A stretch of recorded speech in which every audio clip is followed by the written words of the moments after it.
Buenas tardes, aquí yo de nuevo. Hace ya un tiempo que no subo nada, por lo cual es momento de empezar a reactivar todo el movimiento. 8 días llevamos y es momento de volver a la carga. No se olviden que las vacaciones no existen y solo uno descansa cuando está muerto. Y eso no es tan malo como algunos piensan. Todo lo contrario, de hecho, se imaginan un día en el cual realmente tuvieran que descansar, que suplicio. Eso no quiere decir que hay que trabajar hasta matarse, naturalmente. Pero bueno, en fin, eso no es de lo que vine a hablar. Eso ya será para otro momento. Entonces, recordando hace un tiempo una cosa que un idiota me dijo y unas cosas que suele mentar una tipa con la que frecuento, al menos en frecuentar en cuanto se refiere a hablar, si es que eso puede considerarse como frecuentar, claro. Es una tendencia que honestamente ya me tiene enfermo y es la del ambientalismo. No sé si llamarla correctamente de esa manera o si tiene este, su propia designación. Pero ¿a qué me refiero con esto? A una tendencia en cuanto a las técnicas de intervención conductual de darle una excesiva prioridad al ambiente más que a la persona y a la percepción en las cuestiones a modificar. Hmm. Esto es problemático porque realmente hay gente allá afuera que piensa que debe de cambiar todo el ambiente y eso de alguna manera modificará a la persona. El problema es que si bien el ambiente presenta influencias en cuanto a lo que se refiere a las cuestiones relativas a los reforzamientos contingenciales que desatan las causas de la conducta de los organismos, no podemos decir que estos tengan una influencia extremada en cuanto al cese de dichas conductas, derivado de que como se fueron reforzando de una cantidad considerable de tiempo siguiendo una serie de intensidad variable, el decir que el simple hecho de cambiar el ambiente de alguna forma mágica va a modificar todo es ridículo, y no solo es ridículo, es totalmente anticientífico, justamente porque no está tomando en cuenta el hecho de que cuando una conducta se refuerza progresivamente en el ambiente, esto, digamos, adquiere una intensidad y se vuelve parte de la personalidad del organismo. Algo que se forma, algo que se ancla a la personalidad del organismo es muy difícil de anular, al menos en el estado actual en el desarrollo de las técnicas de intervención conductual. Siguen requiriendo demasiado tiempo. Por eso cosas como el uranismo, por ejemplo, o algunos fetiches extraños como el masoquismo, por ejemplo, es algo que es muy difícil de anular en los organismos, justamente porque forma parte de la personalidad de la persona o del organismo, mejor dicho, y derivado de que fue constantemente, progresivamente reforzado, es muy difícil anularlo. Entonces, esos que piensan que modificando dos o tres cosas en el ambiente eso va a desaparecer, no están tomando en cuenta el hecho de que se necesita también anular al mismo tiempo los reforzamientos contingenciales de la propia persona, no los que crea el ambiente, sino del propio organismo. Porque el organismo en su conducta, en su interacción con el ambiente, así ésta varíe, así el ambiente varíe, esas mismas contingencias reforzadas en su conducta van a seguir expresándose en cualquier ambiente, primero por haberse generalizado debido a la constancia en la cual fueron manifestándose. Segundo, derivado de... Bueno, lo siento, perdí el hilo por alguna razón. Derivado de la percepción desde determinadas sensaciones que remiten al mismo ambiente, independientemente de en cuál ambiente se encuentre el organismo, se presentará una, digamos, respuesta similar, intensa o no, de los contextos que estuvieron presentes en un ambiente, en otro o en cualquiera. Así pues, si hay, no sé, pongámosle un suéter de colores, el cual presenta una reminiscencia a un suéter usado en un ambiente específico por una u otra persona que presente determinadas localizaciones las cuales presenten a su vez una reactividad debido a las implicaciones que esto tiene y que fueron atribuidas al sujeto y por el sujeto. Este mismo suéter, por ejemplo, presentará, independientemente del ambiente, una reminiscencia al ambiente principal en el cual se crearon los reforzamientos, debido a las sensaciones que, que percibe la persona, y a su vez que tienen localizadas esas sensaciones una determinada serie de respuestas. Piénsese de esta forma para que no me haga muchas bolas y no nos hagamos muchas bolas aquí. Cuando una persona, por ejemplo, olvida algo, pongamos ejemplo la infancia, uno vive muchas cosas que termina olvidando debido al desarrollo organísmico muy limitado que tiene.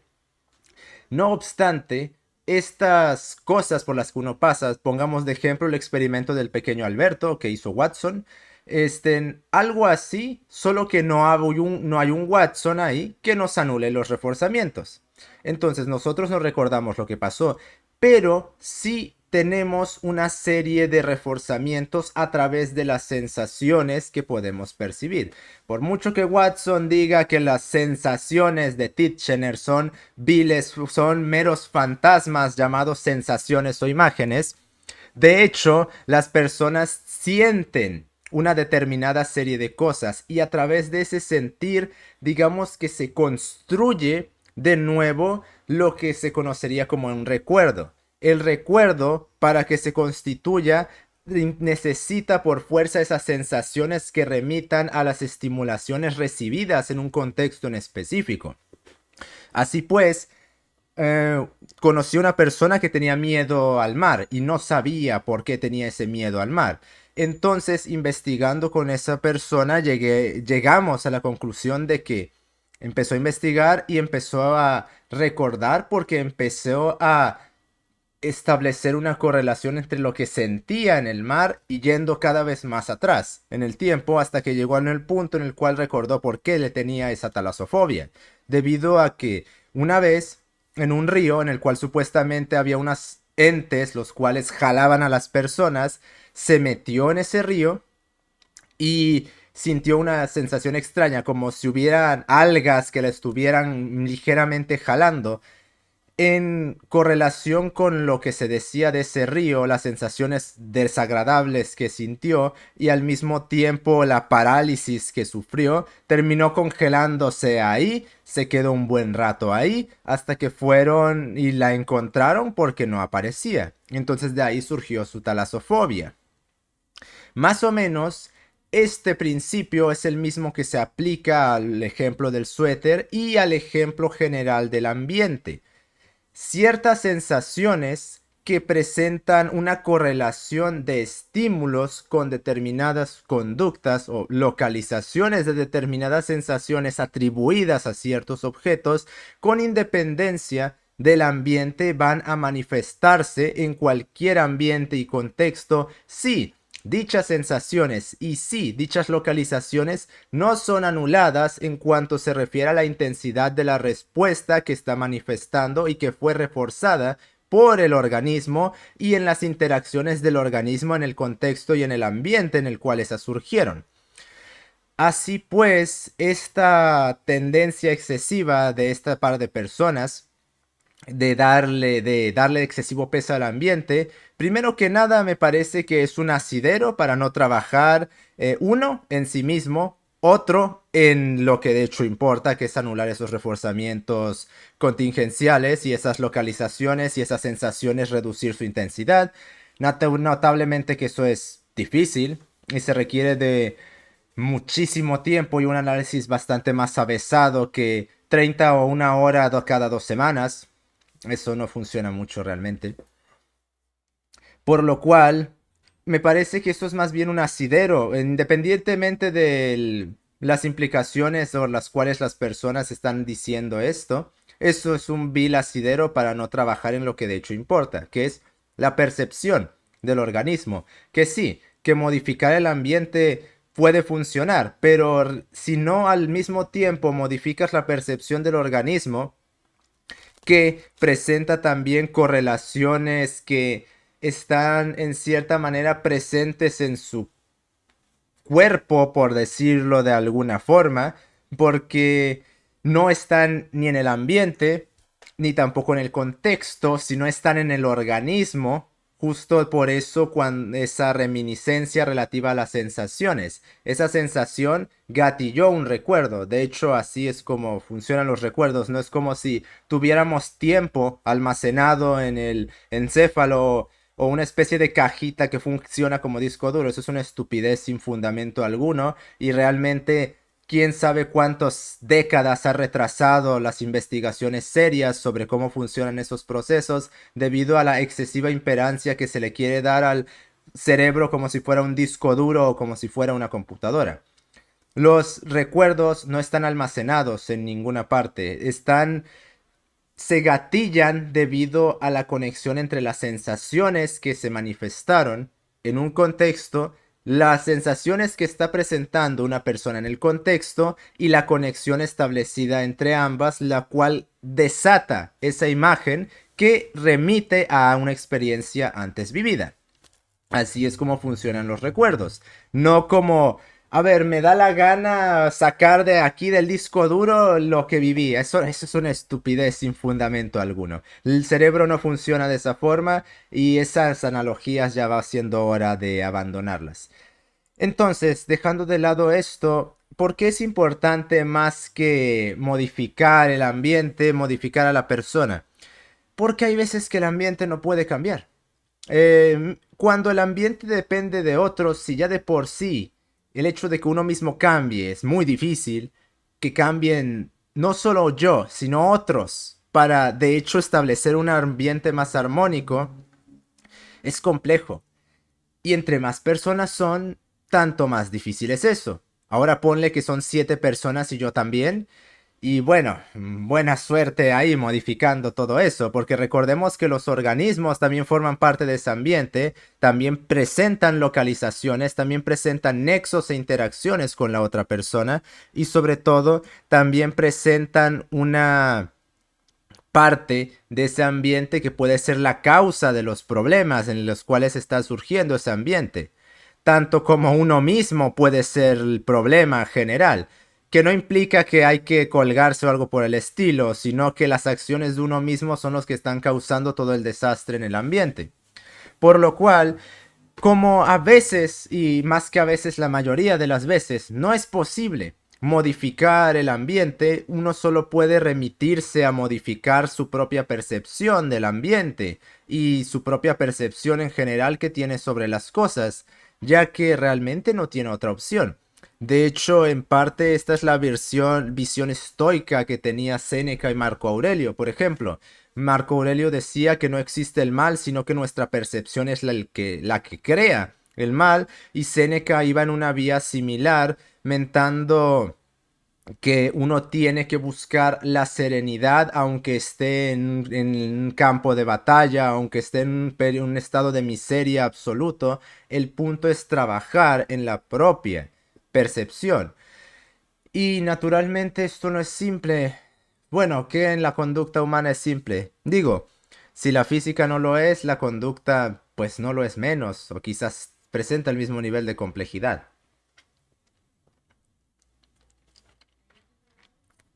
Pero fuera de eso no hay otra opción. Si la gente no está dispuesta a cambiar y si el ambiente es imposible de cambiar, solo puedo cambiar yo. Que no implica salir a defender lo que está allá afuera, que no implica mantenerse tácito o acedo ante lo que está pasando allá afuera. Implica simplemente condicionarse de tal manera en la cual pueda una persona hallar una armonía y una estabilidad dentro de dicho ambiente sin la necesidad de que tenga que estar modificando todo.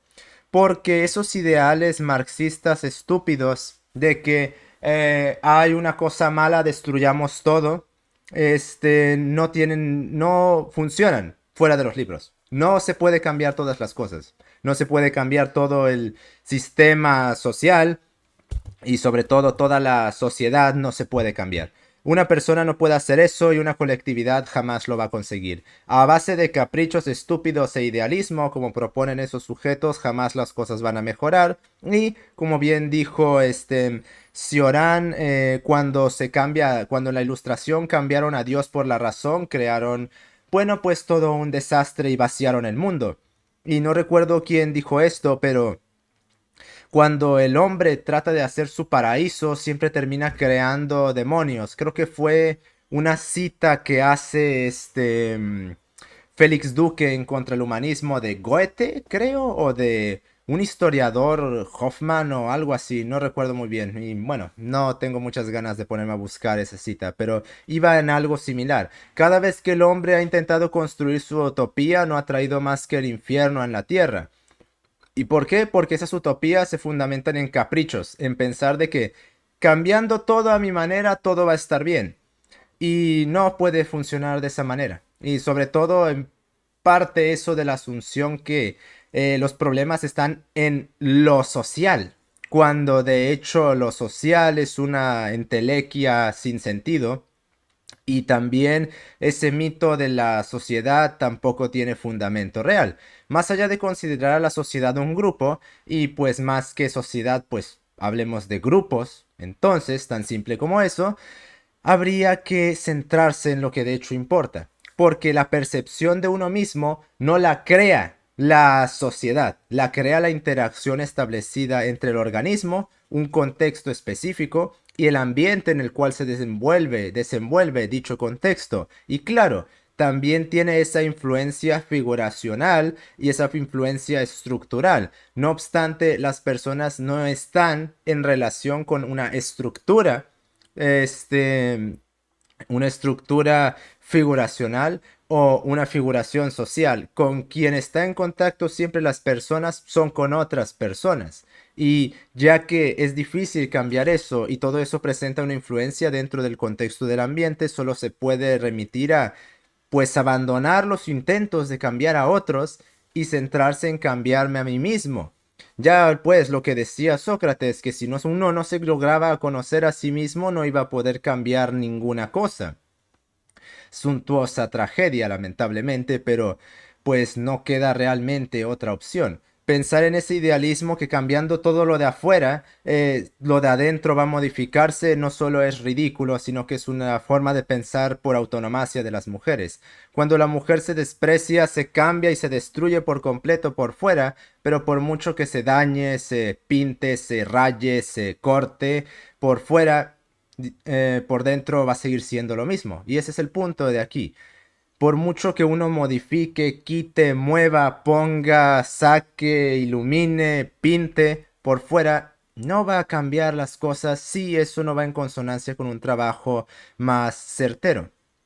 Y sobre todo, también en este caso uno tiene que dejar de culpar a su ambiente por las causas de su conducta, ya que, como bien dijo Aristóteles, la virtud y el vicio son voluntarios y en este caso, por muy difícil que sea o parezca, podemos tener la capacidad de decidir cómo queremos interpretar lo que pasa en nuestro ambiente.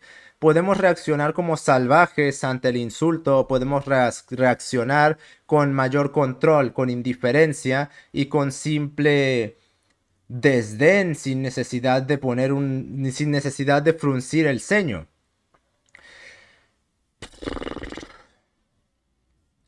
Y sobre todo, también el ambiente es usado casi como sinónimo de lo social, como sinónimo de la sociedad, en el sentido de que mi ambiente me hace esto. No, no, no, hijo. Tú permites y tú le pones fin al ambiente. Porque cuántas personas no he visto que le echen la culpa de su obesidad a lo que me causan las otras personas. Bueno, pero si tú tienes noción de lo que te están causando las otras personas, sabes entonces que tú puedes tener control sobre eso. Y no puedes simplemente decir, me causa estrés esto, voy a matarme en comida o fumando o bebiendo o lo que sea.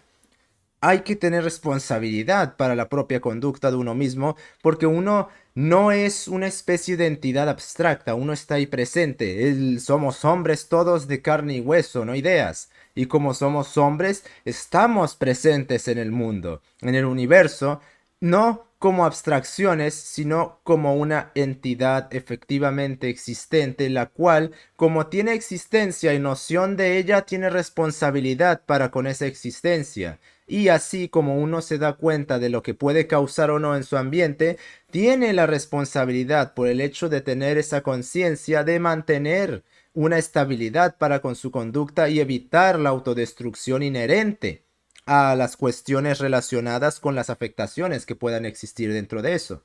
No existe el ambiente me hace, existe el me hago yo. Y naturalmente que no faltarán la caterva de idiotas que van a salir por ahí decir, pero es que no puedo hacerme responsable de todo. Bueno, ¿y quién te está diciendo que te hagas responsable de todo? Justamente se te dice que modifiques tu percepción porque no eres responsable de todo y no puedes controlar y modificarlo todo.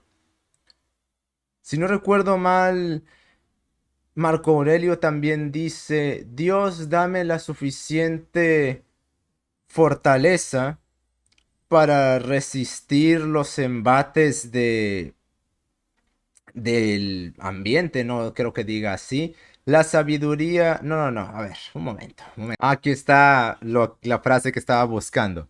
Dios mío, dame el valor para cambiar las cosas que puedo cambiar, la serenidad para aceptar las que no puedo cambiar y la sabiduría para distinguir entre las dos. No le queda otra opción a muchísimas personas más que empezar a trabajar en eso. ¿Eso quiere decir olvidemos el mundo? Claro que no.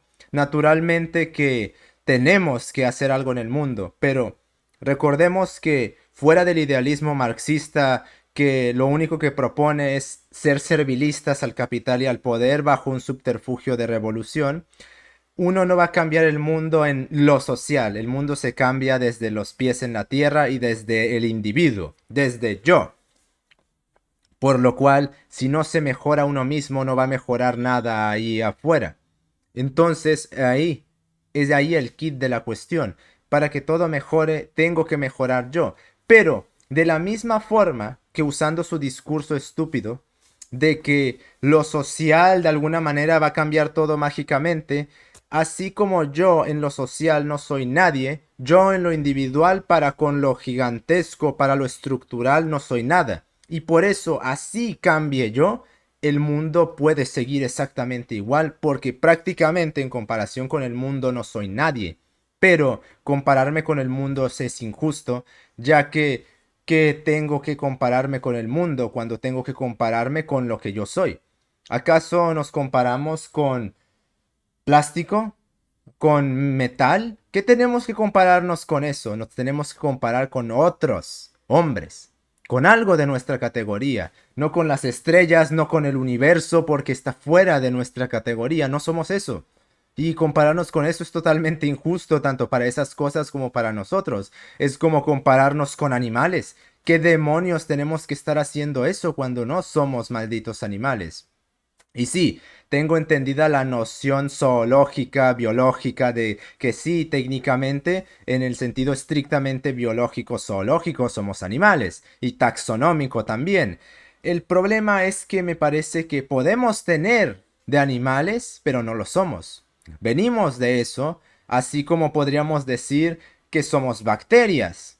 Pero naturalmente no somos solo eso. Y sí, venimos de animales, pero me parece que necesitamos una categoría por encima de eso.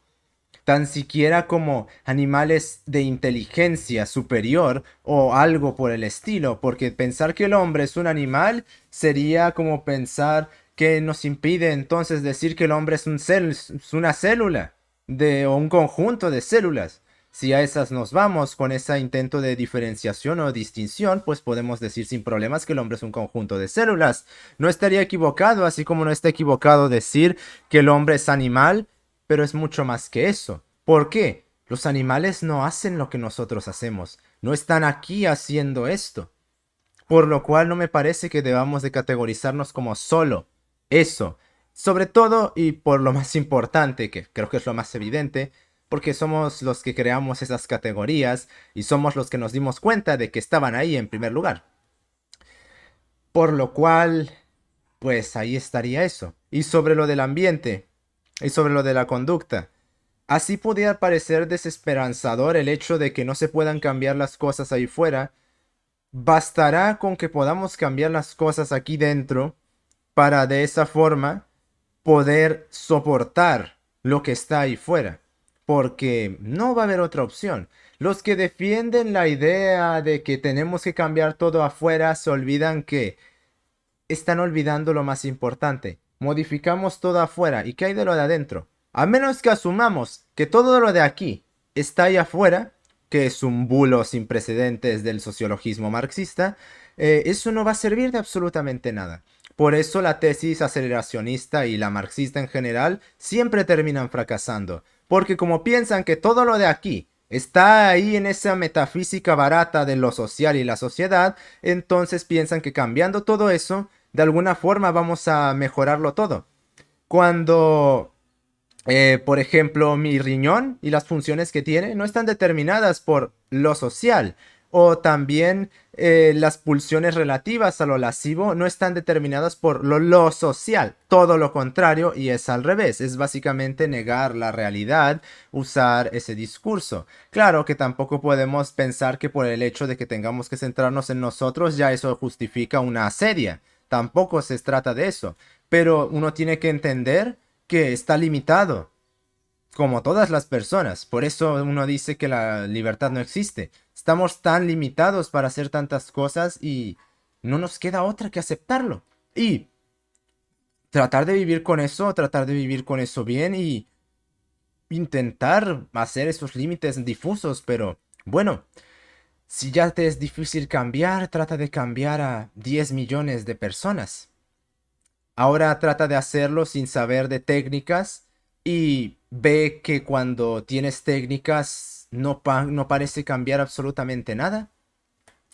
Pues ahí tienes el dilema principal. Si no recuerdo mal, Charles Wright Mills escribió La imaginación sociológica y en ese libro menta que justamente la impotencia en la cual uno cae al darse cuenta de todo el entramado gigantesco que compone a ese mito de lo social que yo llamaría las figuraciones y las estructuras, este termina uno pudiendo enloquecer realmente. Pero, pues, ¿qué otra opción tenemos realmente? Morir. Eso sería la única otra opción y eso no es opción porque si morimos, pues permitimos que el mal gane y está ahí afuera. Y que el que piense que mal es igual a cristianismo no entiende y ni sabe de qué está hablando realmente. Y justamente usa ese subterfugio de que es cristianismo y por lo tanto de alguna manera está mal para justificar ese mismo mal. Y al mismo tiempo, y el hecho de que sea un concepto cristiano, a pesar de que Sócrates hablaba del bien y del mal, no lo hace falso en absoluto. Por lo cual solo tocará esperar y no tener fe. O tal vez sí, honestamente, quizás que nos quedará en el futuro más que tener fe. Fuera de los memes, por favor, tómenselo en serio. Este, pelear y tratar de sobrevivir. Y fuera de eso, aceptar nuestras limitaciones y el hecho de que aun cuando todo vaya cambiando afuera, lo más importante es lo interior. Y el problema con eso es que no a muchos les gustará aceptar eso, porque eso interno, eso que los hace ser ellos, lo desprecian a más no poder, lo odian con todo su ahínco y quisieran verlo destruido por completo. Y por eso tienen ese desprecio. Muchos dicen miedo. No es tanto miedo como es un odio y un asco hacia lo que los compone, porque saben que eso que está dentro suyo es lo que hace y manifiesta lo que van a ver fuera de ellos, y como desprecian eso, también desprecian aquello y terminan o entrando en un círculo de querer acabar con ello, pero no hay otra opción y hay que entrar ahí y reparar todo el desastre que está interiorizado ahí, localizado dentro de uno mismo. Y mucha suerte a quienes vayan a hacer eso, porque está oscuro ahí dentro y las luces son muy escasas. Nos estamos viendo.